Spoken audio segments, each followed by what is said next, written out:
For months now, Russia has been the main defender of Al-Assad. The country has put its international reputation at stake, and all this for Syria. So what drives Russia to confront the United States? Why does Moscow care about Syria or Al-Assad? Well, the truth is, they really don't. Russia has no particular interest for Syria, and they don't care much for Al-Assad either. The Russian naval facility in Syria and the weapon exports are only symbolic interests. Now, Russian interests come down to two things, and neither has anything to do with Syria. This is a Caspian Report by me, Shirvan.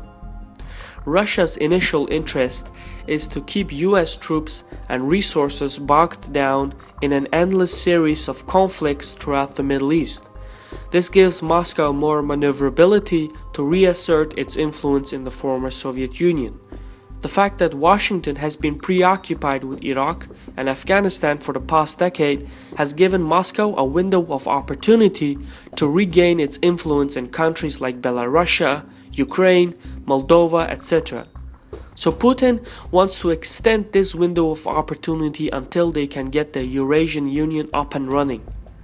Now, the Eurasian Union is not like the USSR, but it is the closest thing to it.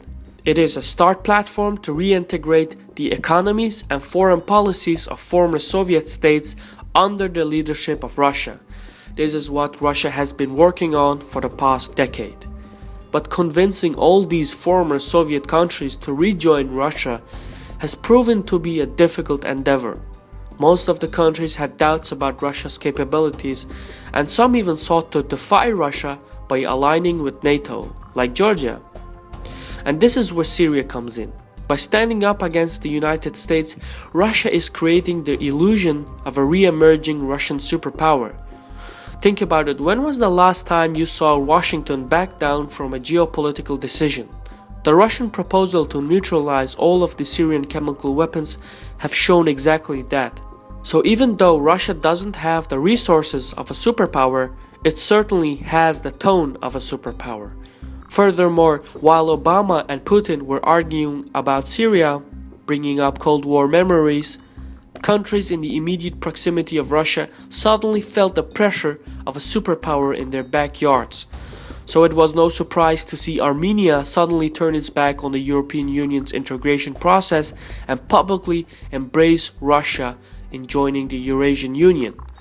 This went by unnoticed in the mainstream media, but it is an example of the effectiveness of the Russian strategy in Syria. And it just shows you how much influence Russia has regained just by appearing as a superpower. You have to see the American-Russian scuffle as an idol's performance, with Syria being the stage. If all goes according to the Russian plan, we will soon see Ukraine and Moldova do the same thing as Armenia did and join the Eurasian Union. Even Georgia, the country that was at war with Russia, is having doubts about NATO and considering joining the Eurasian Union. Because from the perspective of Russia's neighbors, the US was incapable of acting during the Russian-Georgian War back in 2008, and now again the US is wavering when Russia stands up to defend Syria. It just strengthens the image of a Russian superpower while at the same time portraying the US as a declining power. However, if the US does decide to continue with the strike plan, it would be a blow to Russia's image, because they wouldn't be able to really do much about it unless the US was dragged into another decade-long conflict. In geopolitics, a proxy war doesn't necessarily mean the players have an interest for the region.